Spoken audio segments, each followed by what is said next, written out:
At 2, let's get the good doctor, Randy Easterling, on, family care physician, addiction medicine specialist, and all-around consultant for the Gallo Show.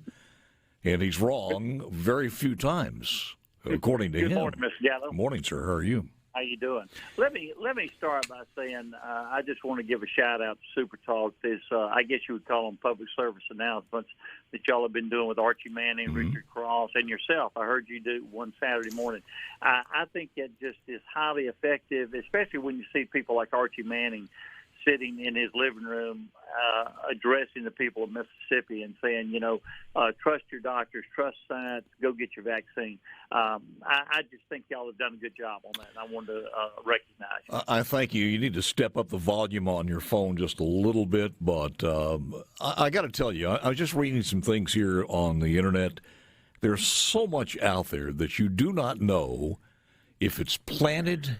I see things where there's a vast majority of, I actually saw this a few moments ago, a vast number of these soldiers who are forced to take this vaccine are sick or are dying because of the vaccine.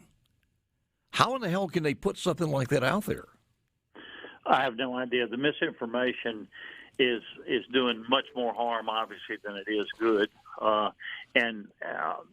I see patients every day. I just saw a patient that refused to be vaccinated, and I asked them all, I said, have you had a physician, have you had a healthcare provider tell you not to get the vaccine? Well, no, I just got this off of Facebook or off of TikTok or whatever, which, and that's just beyond my comprehension, how we can take our medical advice. And when you look at the numbers, and we've talked about numbers for the last year and a half, and I think people are kind of getting immune to it, but in the last 3 days, at the end of the weekend, we had 7,971 new cases in Mississippi. The 7-day average was 3,159, which I believe was close to or maybe above the highest number we had in January of this month.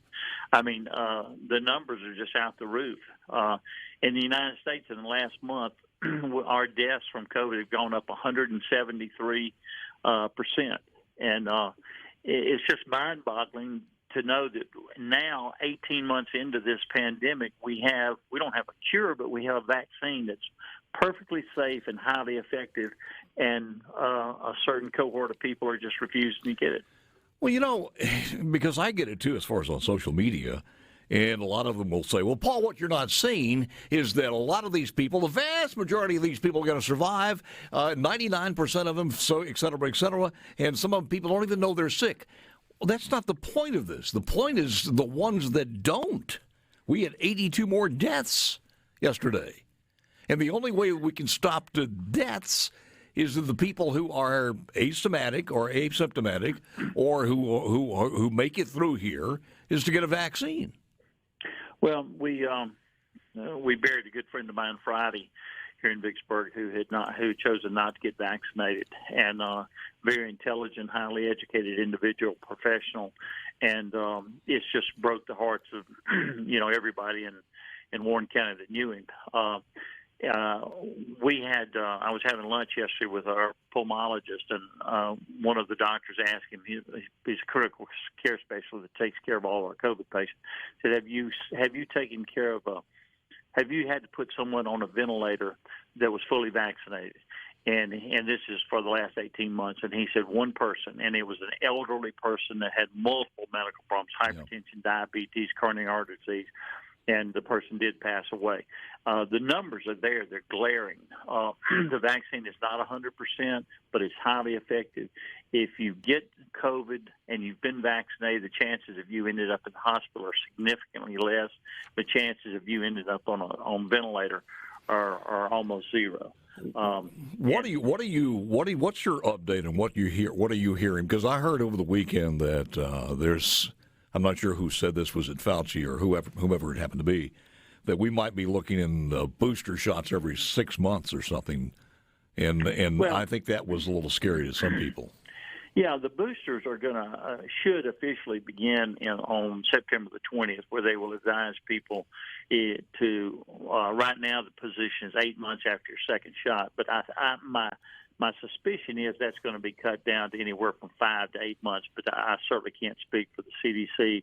But it looks like they're probably going to back off of that a little bit. But we're going to recommend booster shots.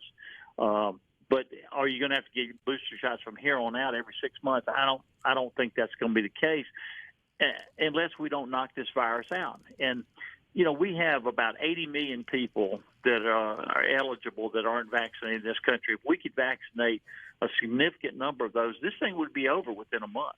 I mean, and the other scary thing, and you've heard us talk about this, is the hospitalizations among children. They've gone up 300 a day on the age 0 through 17. On July the 29th through August the 5th, in a 1 week period, we had 93,824 cases of children in the hospital in the United States. That was 15% of the total cases. And then 2 weeks later, it went from 15% to 22.4%, or 180,000 cases. I want you to listen to this. I talked to a lady last week who couldn't come in the office, and so I did a telemedicine call with her. And I said, "You can't come in." She said, "No, my husband has COVID." And I said, "Well, I'm sorry. Is he doing okay?" "Yeah, he's doing all right, but he refused to get vaccinated." He did not get vaccinated and gave their 6 children COVID. All 6 of her kids, ages 6 through 12, had COVID.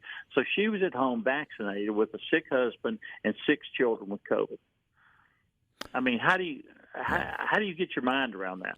What do you think? Why is the reason it's moved down to a younger demographic as far as the Delta variant? And if that's the case, because they're more susceptible, and maybe the virus was looking for a new category of people since some of the other people were vaccinated. What's Lambda going to do? Well, who knows? I mean, I think what we're looking at, and I'm not an expert on this, but I think what we're looking at is in the United States, we vaccinated about 50% of our population. But when you look at 65 and above and 70 above, it's significantly higher. So the older folks like yourself and myself have been vaccinated, but the younger people haven't. And so Delta is very contagious, and so we're not immune from it, but we're being protected against it. So it's the numbers we're seeing tend to be in younger people. Until last week, I thought the diagnosis of a child with COVID was fairly rare, and I was talking to one of our pediatricians, Dr. Weiland, who's president of the Medical Association this year, and she said, "Oh no, we diagnose 2 or 3 a day in Vicksburg." Now, most of those don't end up in the hospital, a large majority don't, but most kids that get the flu and most kids that get measles and mumps don't end up in the hospital. But who in the world would want their 3 or 4 or 5 or 10-year-old to have an unnecessary illness? If you got what is the respiratory disease that the kids are getting? RS, what is it? Well, I think you're talking about respiratory syncytial virus. If you got COVID on top of that, as a toddler or a young kid, that's pretty serious. Oh, I would think it would be. Also, respiratory syncytial virus has been around for decades. Yeah. And we've seen it for forever and ever and ever. But you take that and then you put something else on top of it, whether it's the flu or COVID or whatever. You're just compounding the complications. We had 204,000 pediatric cases last week in the United States. 204,000. It's just. It's just unbelievable. Hold on for a moment. I want to ask you what you think the immunity decrease is. Did you get Pfizer or Moderna or Johnson & Johnson? Or I got Pfizer. Can I ask you that? And I think Perez and I both had Pfizer. What do you think the immunity level is now compared to when we first got it? Do you think it's in the 80 percentile, or where is it? And what's the booster going to do to that? I remember when we grew up, we took booster shots. Do you remember that, Perez? Sure. We never knew what a booster shot was, but now I understand what booster is.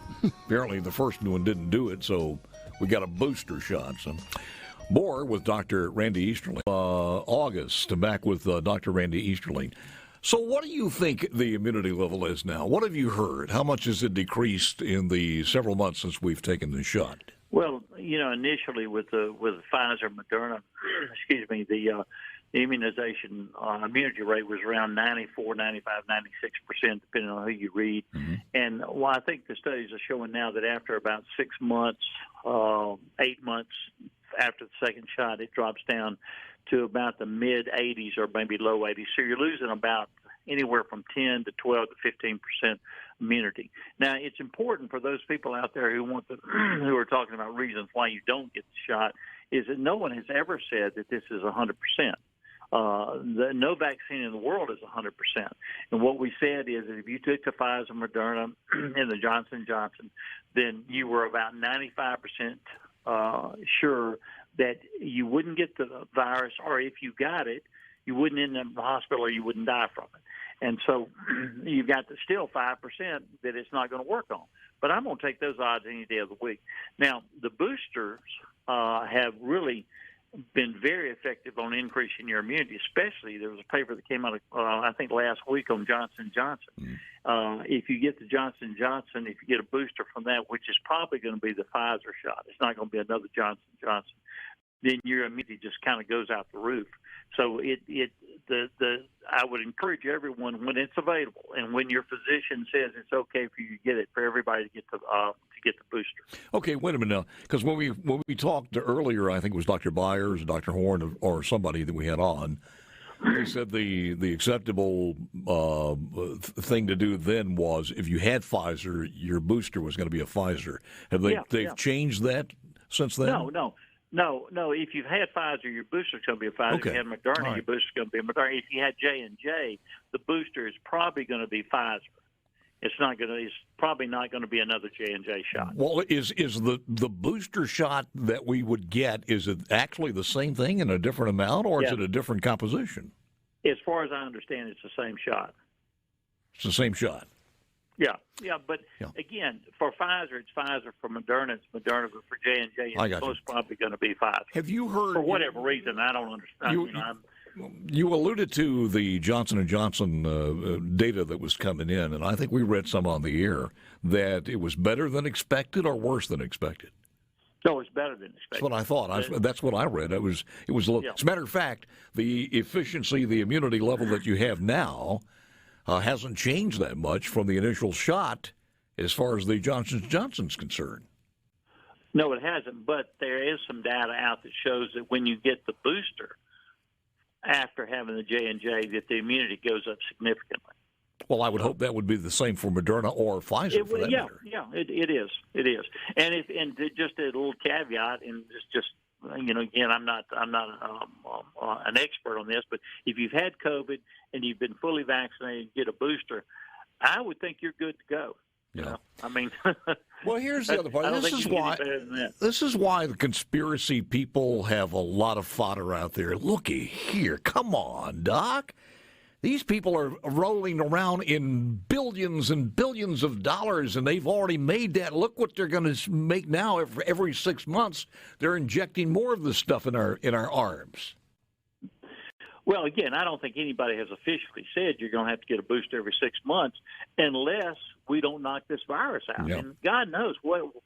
Can you only imagine where we're going to be in this country if we're having this same conversation in 6 months? That's true. I know this from every vaccine. I don't care if it's shingles. I don't care if it's smallpox. There's always been this undercurrent of what else is in there. What is it going to do to you? It's always been like that.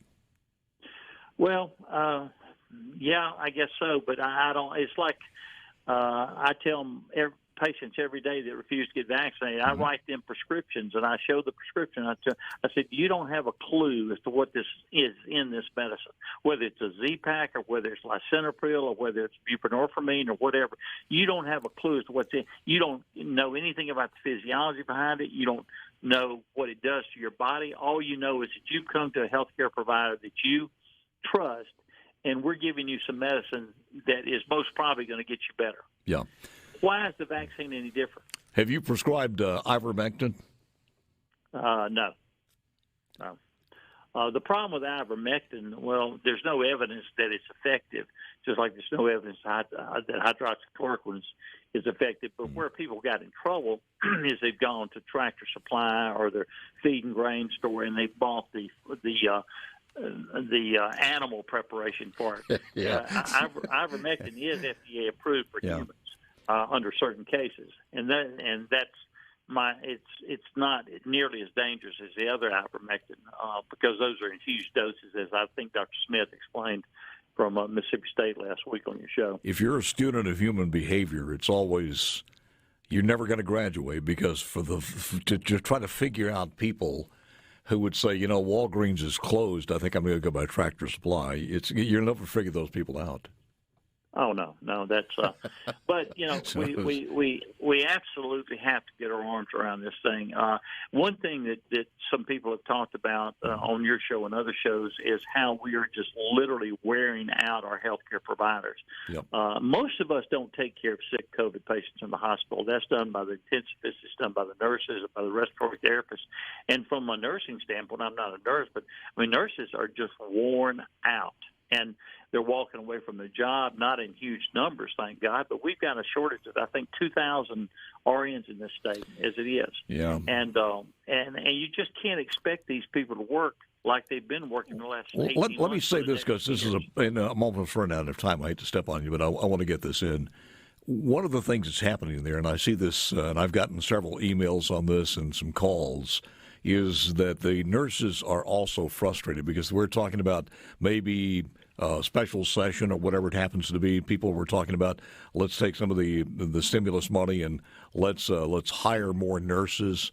And all of a sudden, these nurses have been working their butts off. So everyone's saying they ought to be some bonus or some overtime, whatever it is, to show our appreciation to these people who've been doing that. But above and beyond that is the letter that I've seen going around is, wait a minute, I've been working my arse off, and I'm getting this money with a little overtime, and all of a sudden we're bringing in nurses from the feds at $165 an hour? And that's just not right. Your comments on that? I had that discussion last week with our CEO, and his position, I understand, is that money's coming from the federal government. The feds are paying these nurses these exorbitant amounts of money, and I can't pay that. I don't have the funds to do that. And my response to that is, well, hell, Biden's throwing money around like a drunken sailor. Just he ought to pay the nurses that have been there for 5 or 10 or 15 years the same amount of money. It's just it's a very, very difficult situation that these healthcare providers are in. Everything that this guy has touched has been to either tear down or demoralize us, from staying at home and a stimulus check to this deal of giving $165 an hour nurses to come in while you have people there who've given their heart and soul to this. It is absolutely amazing. If you tried to put together a blueprint of how to dissolve the freedoms of this country and demoralize us, this guy's written it. Well, if we don't get vaccinated, if we don't start doing the right thing, it's kind of like addiction. You're doing the same thing over and over again and expecting a different result. One quick note here is our vaccination rates have increased dramatically. Have you seen anything on the latest numbers? I think we're running nationwide about 50%. And the older groups were higher. Now, as you know, I just got back from Europe and Sweden. It's about 56%. In the Netherlands, it's about 69%, if I'm not mistaken. France is, I think, the best at around 71 or 72% of one shot, and then about 68% that have had both shots. It's an issue, at least in the cities I was at in Europe, but it's not the same issue it is in the United States, because people are basically just said, we got a problem. We're going to band together and see what we can do to solve it. Everybody wears a mask. You don't go into a public building, or you don't go into a public building without your mask on. I made that mistake twice. I walked into a building and had my mask in my pocket, and I was told very politely, you need to put your mask on. And which I did, of course. Look, always good talking to you, sir. Good talking to you. Y'all have a good day. Keep the mayor safe over there.